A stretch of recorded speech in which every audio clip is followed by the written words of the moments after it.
नमस्कार दोस्तों, मैं मोहित सिंह परमार स्वागत करता हूं आपका फॉरगेटन टेल्स ऑफ इंडिया के नए एपिसोड में। पिछले एपिसोड में हमने महान योद्धा कार्तवीर्य अर्जुन के बारे में जाना। आज हम जानेंगे राजा मंधाता के वंशजों के बारे में। साथ ही आपको इक्ष्वाकु वंश के उस राजा के बारे में बताएंगे जिसके बारे में कहा जाता है कि वह आज भी धरती और स्वर्ग के बीच लटका हुआ है। तो चलिए शुरू करते हैं फॉरगेटन टेल्स ऑफ इंडिया के 8वें एपिसोड को। जैसा कि हम जानते हैं, राजा मंधाता लवणासुर से युद्ध करते हुए वीर गति को प्राप्त हुए थे, जिसके बाद अयोध्या के राजा मंधाता के बड़े पुत्र पुरुकुत्स बने। वहीं दूसरे पुत्र मुचुकुंद को दक्षिण कौशल का भाग मिला। राजा मुचुकुंद ने इतिहास में एक अहम भूमिका निभाई है।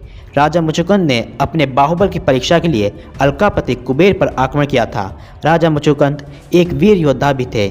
इसी कारण देवासुर संग्राम के समय देवराज इंद्र ने राजा मुचुकुंद से सहायता मांगी थी। राजा मुचुकुंद ने देवराज इंद्र का साथ भी दिया और लंबे समय तक युद्ध के बाद असुरों पर विजय प्राप्त की।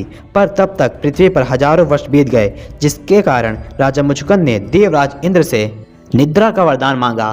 तब देवराज इंद्र ने राजा मुचुकुंद को निद्रा के वरदान के साथ यह भी वरदान दिया कि जो भी राजा मुचुकुंद की नींद को भंग करेगा वह भस्म हो जाएगा। जिसके बाद राजा मुचुकुंद लाखों वर्षों के लिए सो गए। राजा मुचुकुंद के इसी वरदान का प्रयोग करते हुए भगवान श्री कृष्ण ने काल यवन को भस्म करवाया था और राजा मुचुकुंद को मोक्ष प्रदान किया था।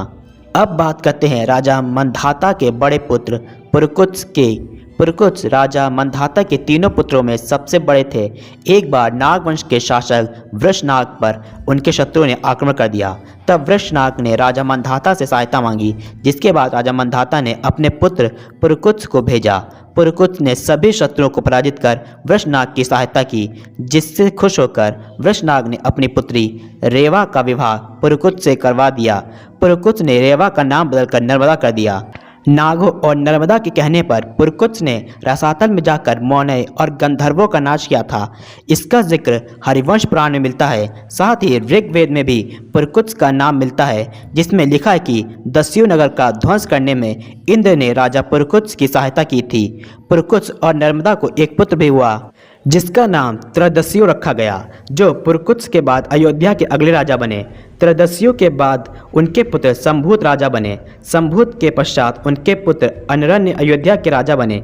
इन्हीं के शासन में विश्व विजय के लिए निकला रावण अयोध्या आ पहुंचा और राजा अनरण्य को आत्मसमर्पण के लिए कहा, पर राजा अनरण्य ने युद्ध का निर्णय लिया। दोनों में घमासान युद्ध शुरू हुआ, पर भला भगवान शिव और ब्रह्मा जी से वरदान प्राप्त कर चुके रावण से कब तक लड़ते। रावण के हाथों राजा अनरण्य वीर गति को प्राप्त हुए, पर मृत्यु से पहले राजा अनरण्य ने रावण को श्राप देते हुए कहा कि यदि मैंने होम किया, दान और तप किया, न्यायपूर्वक प्रजा पालन किया, तो इक्ष्वाकु कुल में उत्पन्न योद्धा ही तुम्हारा अंत करेगा। अनरण्य के बाद त्रषदश्व अयोध्या के राजा बने। त्रषदश्व के बाद हर्षव द्वितीय अयोध्या के राजा बने। हर्षव के बाद अरुण के पश्चात पृथु अयोध्या के राजा बने। पृथु के पश्चात पृथु के पुत्र सत्यव्रत अयोध्या के राजा बने। यही सत्यव्रत आगे चलकर त्रिशंकु के नाम से जाने गए। सूर्य वंश के राजा पृथु के पुत्र सत्यव्रत के रूप में जन्मे। राजा सत्यव्रत जब वृद्ध होने लगे तो उन्होंने अपना राजपाट त्याग कर अपने पुत्र हरिश्चंद्र को अयोध्या का राजा घोषित कर दिया। राजा सत्यव्रत एक धार्मिक पुरुष थे, इसलिए उनकी आत्मा स्वर्ग के योग्य थी, परंतु इनकी इच्छा सशरीर स्वर्ग जाने की थी।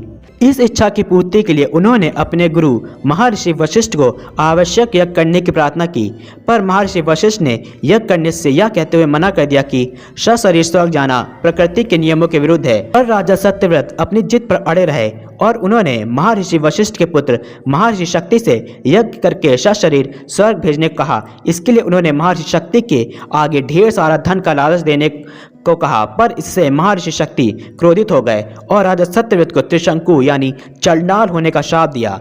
त्रिशंकु को राज्य छोड़कर वनों में भटकने के लिए मजबूर होना पड़ा। वन में भटकते हुए त्रिशंकु को ऋषि विश्वामित्र मिले, जिनसे त्रिशंकु ने अपनी परेशानी बताई। ऋषि विश्वामित्र जो महर्षि वशिष्ठ से प्रतिद्वंदिता रखते थे, उन्होंने त्रिशंकु की प्रार्थना स्वीकार कर ली और त्रिशंकु को सशरीर स्वर्ग भेजने के लिए यज्ञ शुरू कर दिया। यज्ञ के प्रभाव से त्रिशंकु ऊपर की ओर उठने लगे।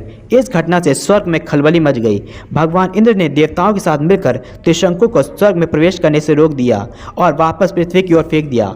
नीचे गिरते हुए त्रिशंकु को ऋषि विश्वामित्र ने अपनी शक्ति से नीचे गिरने से रोक दिया, जिससे त्रिशंकु बीच में लटक गए। बीच में लटके हुए त्रिशंकु ने महर्षि विश्वामित्र से सहायता मांगी, जिसके पश्चात ऋषि विश्वामित्र ने अपनी शक्तियों से वहीं पर एक नया स्वर्ग का निर्माण कर दिया और त्रिशंकु को शाप मुक्त करते हुए उस नए स्वर्ग में भेज दिया।